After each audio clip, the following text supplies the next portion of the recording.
So, hello everyone. I'd like to ask you, have you ever been in a meeting and something happened? It felt like the floor was dropping away from you and the only thing you could think of was how to get out of there?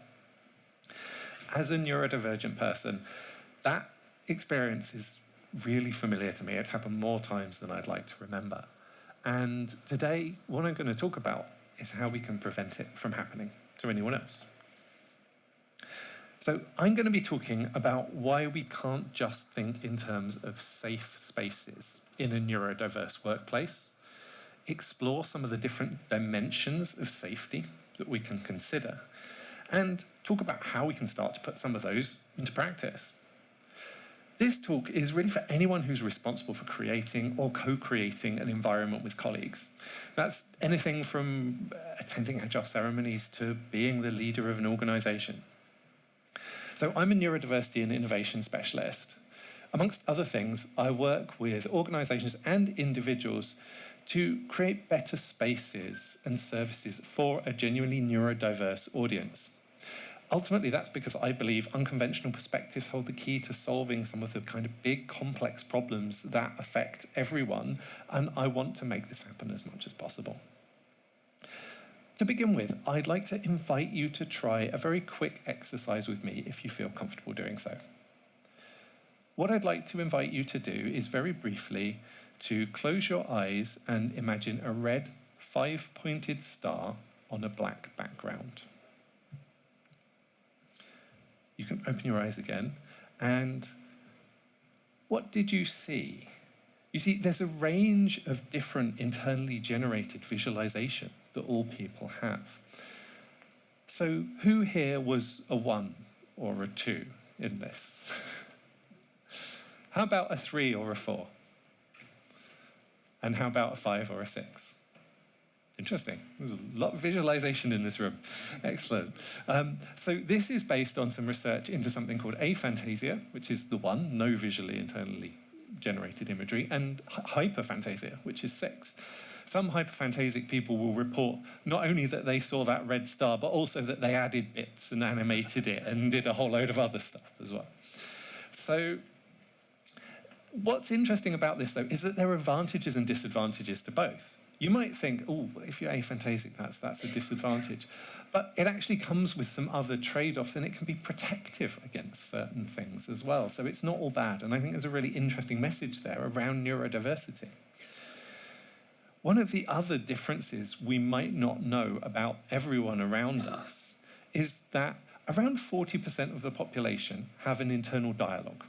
They have a voice going on in their head that's narrating basically everything that's going on. I can see some nodding heads, so there must be some people in here who have it. Around 60% of the people in the room don't have that. And it can be amazing to hear that actually there's something fundamentally different going on in someone else's mind all of the time. And I think this really shows, like, at a first assumption, we assume everyone experiences the world basically the way we do. And I hope this exercise shows you that's not really the case. And what I'd like to do is explore a bit more of that with this idea of neurodiversity. So before I begin, I want to acknowledge that everyone prefers different terms, and how someone self-identifies is entirely up to them. These are the terms I prefer, and I'll be using throughout this talk. So everyone is neurodiverse in the sense that we all have different neurology, and we all have different experiences, thoughts, and feelings on the basis of that neurology. Humans are a neurodiverse population. However, within that, some people don't fit the societal expectations of what that neurology will be. We sit outside of the norms there.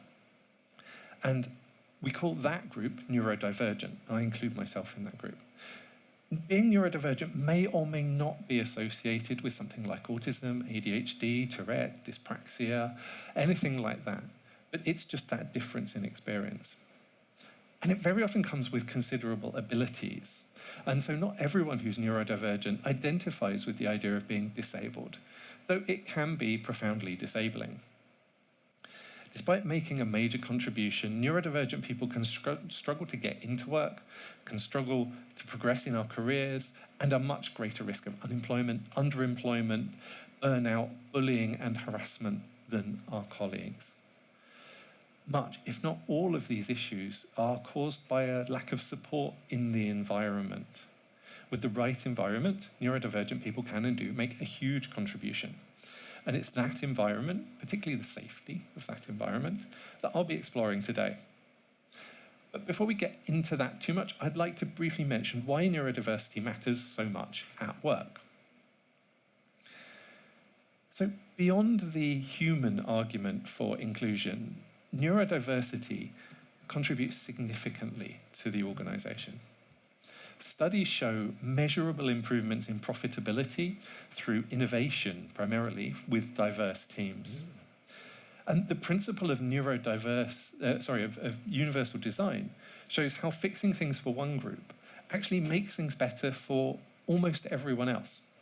If you think about a noisy, distracting office that might be completely overwhelming for your neurodivergent colleague, it's going to be distracting for you too. So addressing that problem actually makes things better for everyone.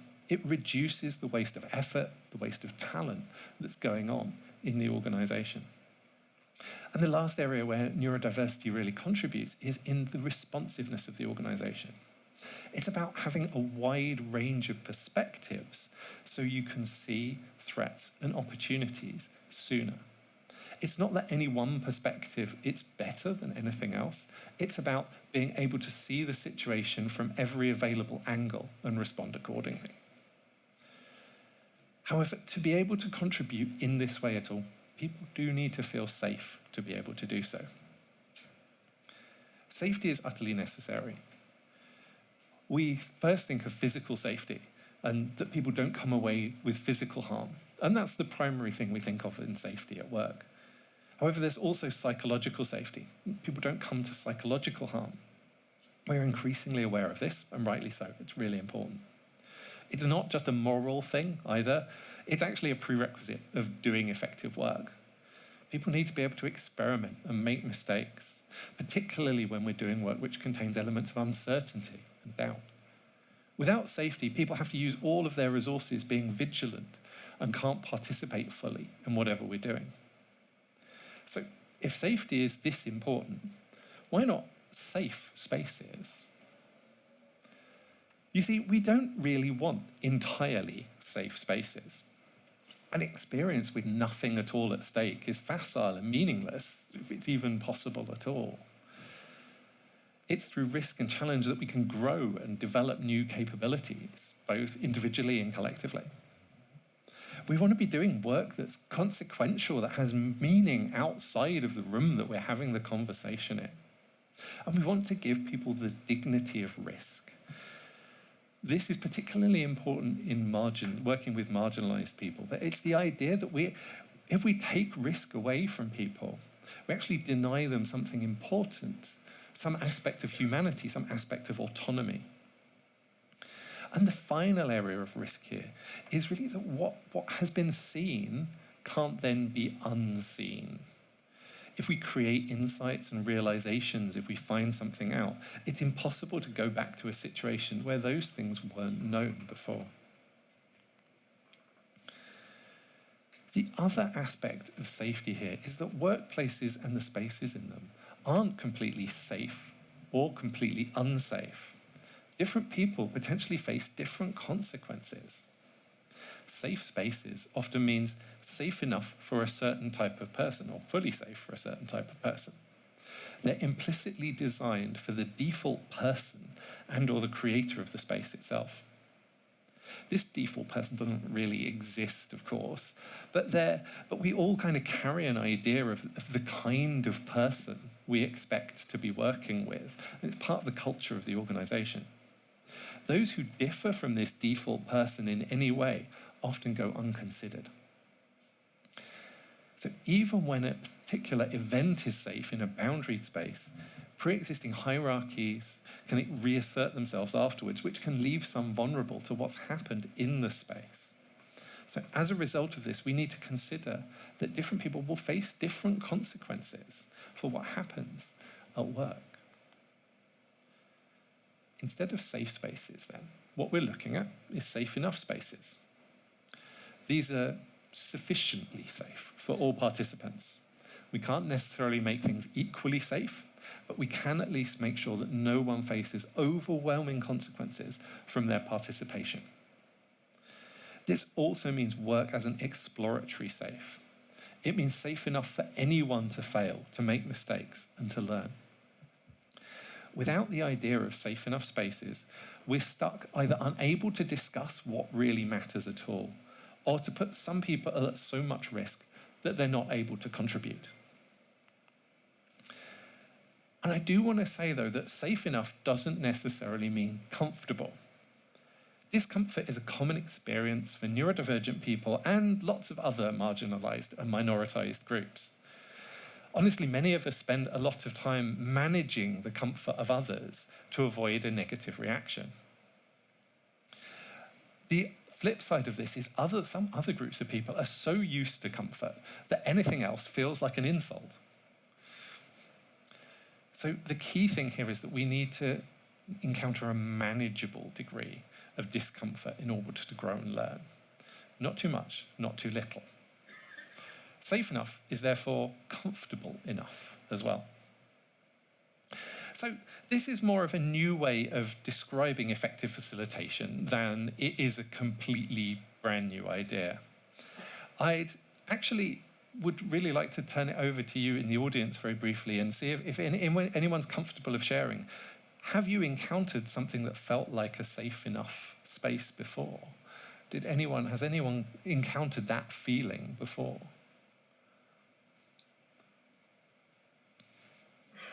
I'm privileged to work with a team that it's on paper. The majority of them consider themselves neurodivergent. And that was the very first experience for me. And my sharing bit is that I've never felt so excited in seeing them collaborating together, and I was the minority, right? So if you start flipping and taking this speech as an eye-opener, the contribution that so-called neurodivergent individuals can make can be massive. And one of our best developers, due to this diversity, was able to do things that any other thought could ever be possible. That's brilliant. Thank you very much. So what I'd like to do with that great example, thank you, is try and break this down into some different dimensions that can actually help us consider what is going to affect the degree to which a space is safe enough. The first one of these dimensions is sensory safety. What I mean by sensory safety is vision, sound, touch, smell, the brightness of the light, the colors in the space, the patterns in the space, the sound, the quality of the sound, the echoes, those kinds of things. Because some people have sensory hypersensitivities. They are acutely aware, overwhelmingly aware of certain things that other people might not notice at all. And it's important to note that these aren't just kind of strong preferences, not like aesthetic preferences. Encountering sensory overwhelm can lead to physical symptoms like migraine. It can contribute to shutdowns and meltdowns. And having to manage that overwhelm impacts people's ability to participate fully, if at all.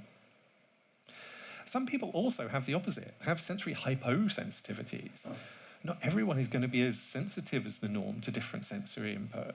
And so if we rely on a single sensory input or something quite subtle, we risk excluding them as well. So some people might need to adjust more volume, more brightness, more stuff going on in order to participate fully. The next dimension of safety here is behavioral safety. These are the things that you're asked to do. Is the thing that you're being asked to do particularly difficult Does it expose you to physical risk or sensory risk? Is it something that you're comfortable performing in front of others for whatever reason? The next aspect of behavioral safety is having things done to you. What's going to be done to you? You can link this also back to sensory sensitivities. Is there touch involved, for example? Also, think about what might be said about someone else. Is that going to be safe? And we also need to consider how we handle mistakes. If we're instructing people to do something, what if it goes wrong? What if they don't understand? What if they do something else? What are the consequences, and how do we manage those? The next dimension here I'd like to share is resource safety.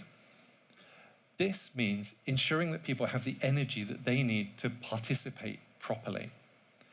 There are many tasks that neurodivergent people can do that other people find completely easy, but that they can do a very limited amount. For example, some of us might find that if we're interrupted during the day, yes, we can turn our attention back to whatever we were doing, but we only have a finite number of goes at that each day. So if we exceed that number, we stop being able to direct our attention back. And it's really important to assure that these aren't completely exhausted afterwards, because they're actually useful for not just work, but for the rest of our lives. And like many neurodivergent people, I've had the experience of just needing to sit in a darkened room on the sofa and not be able to do anything for hours after a completely busy day. And it's not actually safe to put someone in that situation. So what we need is breaks and recovery time, and more regularly than you think. We tend to experience resource depletion, and this is true of everyone, not just neurodivergent people, well before we're consciously aware of it. So the next dimension of safety I'd like to share is information safety. This is about what's being communicated to participants. And this particularly includes what's implicit, what's being said without being said. How can we make that legible and understandable to everyone?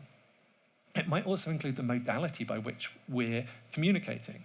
Is it in text? Is it in audio? Is it in visual representation? How can we make sure that we're conveying it to the widest group of people so that they can fully understand? The next aspect of this is context. Why are we doing what we're doing? Who's it for? What's it for? To enable people to fully understand that.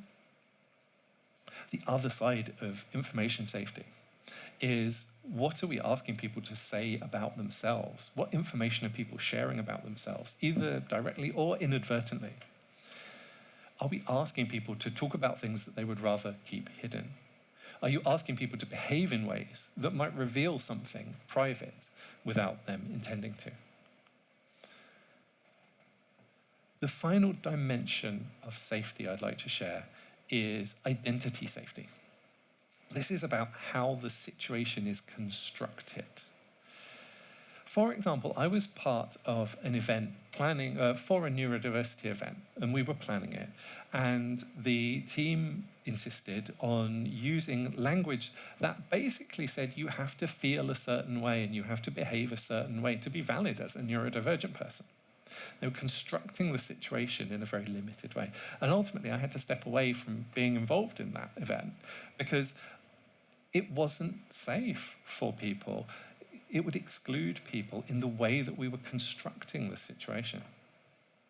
You see, the way that we think about the problem, the way that we frame the thing, can actually affect what we can do within that space. So we need to consider, can everyone win with the way that things are framed? Is one group being devalued in the way that the situation is being put together? Now, what I'd like to do is, now you've seen these dimensions of safety, sensory, behavioral, resource, information, and identity.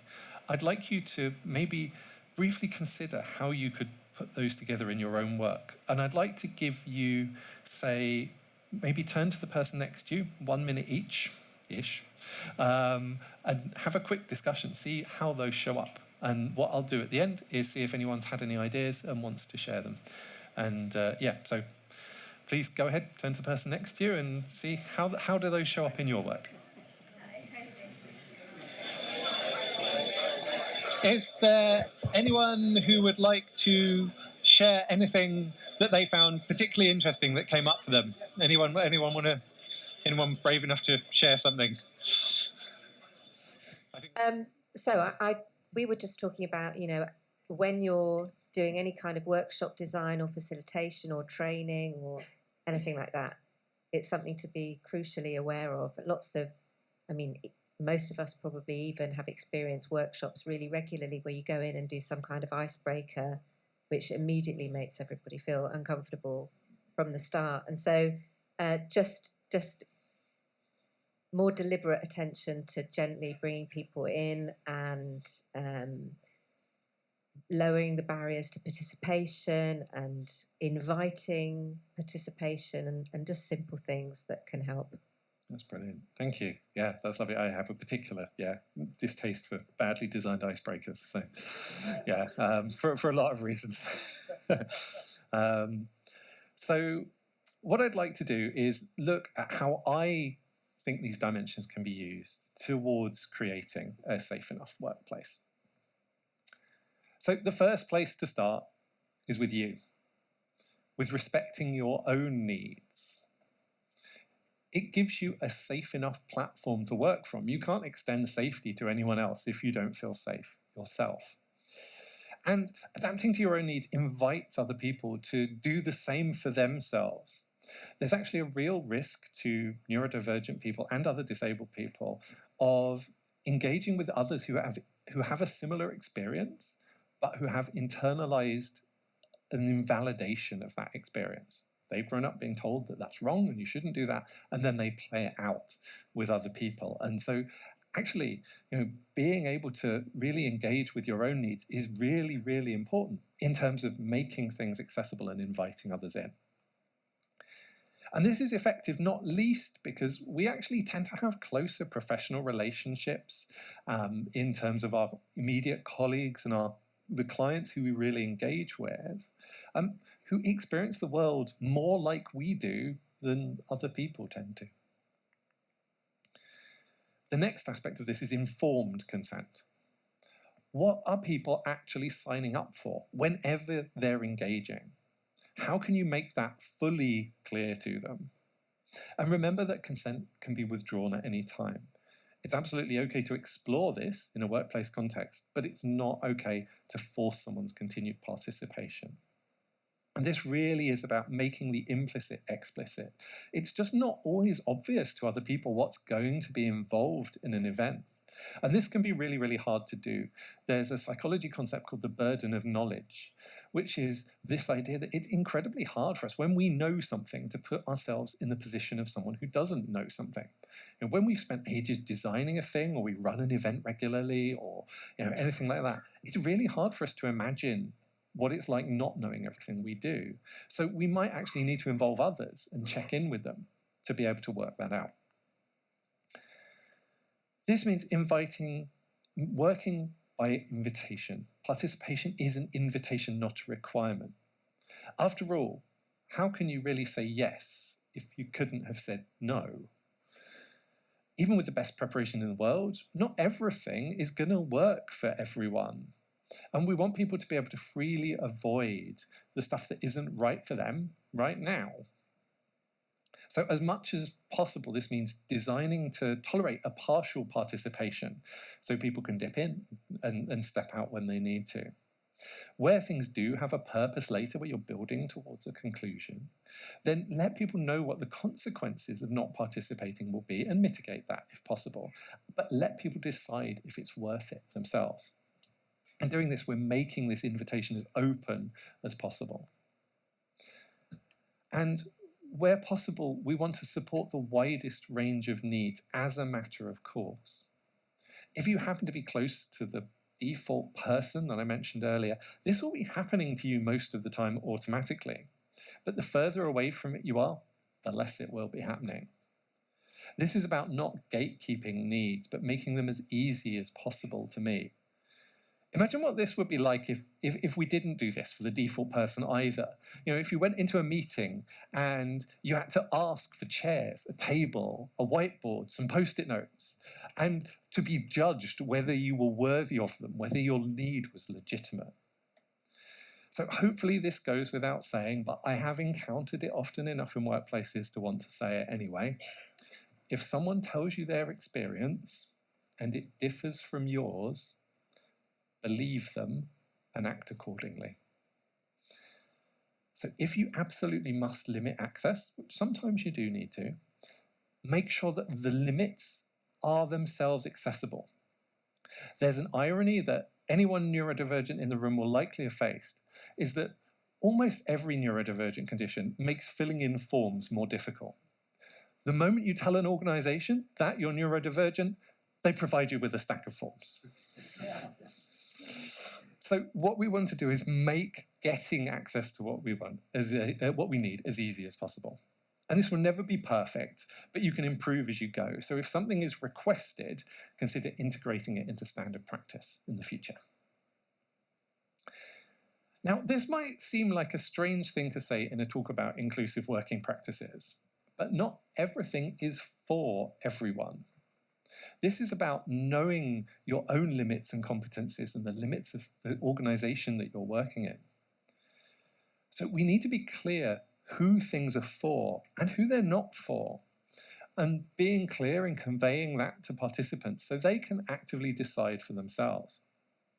It's a little bit like being a mountain guide. We're doing some serious work, and we want to make sure that everyone has the skills that we know they need to be able to get up the mountain safely and get down again safely. What we're doing here is we're setting the bounds of what we know to be safe enough for the group that we're working with and for the kind of work that we're going to be doing. Ultimately, we want to move towards a situation of playful experimentation.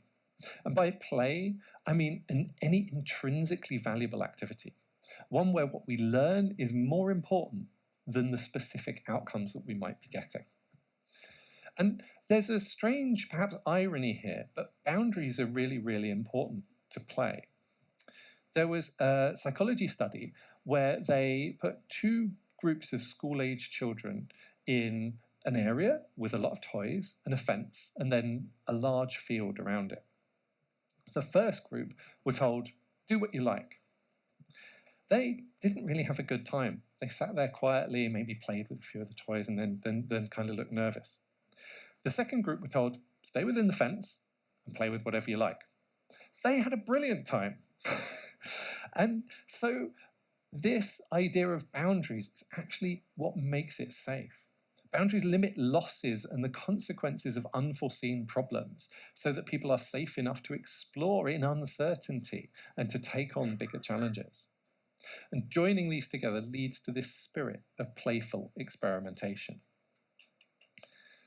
The final aspect of this is tying off threads, closing the liminality that we've created, the exploration, putting away the boxes that we've opened. This means making sure that we have explicitly shared conclusions and expectations. What do we think happened? What do we think will happen next? This is also about integrating and understanding what has been experienced. Having information that we don't know what to do with can actually be a lot worse than never having had any insight at all. And then thinking about what happens after. So signposting to likely resources of support for any issues raised. And that might be as simple as just telling people where they can check in on the next stages of a project. So ultimately, we need to think in terms of safe enough, because both safety and risk are necessary, and they're different for different people. We've been through the dimensions of safety: sensory, behavioral, resource, informational, and identity safety. We've looked at working informed by these. What is it for? Who is it for? What do people need to know to participate? You see, until we offer everyone the level of safety they need to participate fully, we won't be able to benefit from their unique insight and experience. And when we do so, everyone in the organization is better off. But we can only benefit from diverse perspectives if the people that hold them feel safe enough to share them. Whether it's poor design or prejudice, preventing people from speaking up and sharing their perspective is perhaps the single most potent innovation anti-pattern there is. By creating safe enough workplaces, we can support everyone in contributing everything that they can. Thank you.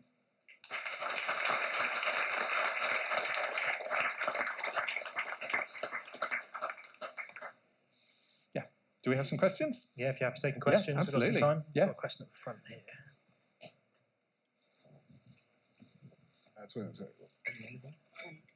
I just wanted to share something Monique told me, which I thought was cool.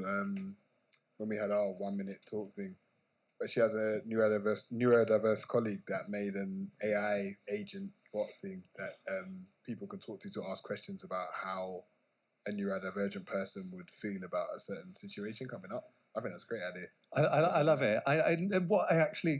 It can be a real difficult thing, and one of the other talks that I do is around talking about neurodiversity, because there is stigma around it, and also, but not everyone can know. You know, we don't expect someone who's never encountered this before to have to know. So it is really important to be able to ask questions and explore, and to do so in a kind way. And I think as being the target of some less than helpful questions, it can be very difficult to respond with grace sometimes, as I'm sure many of you have experienced. But there is a degree of understanding that some people just cannot have known this stuff.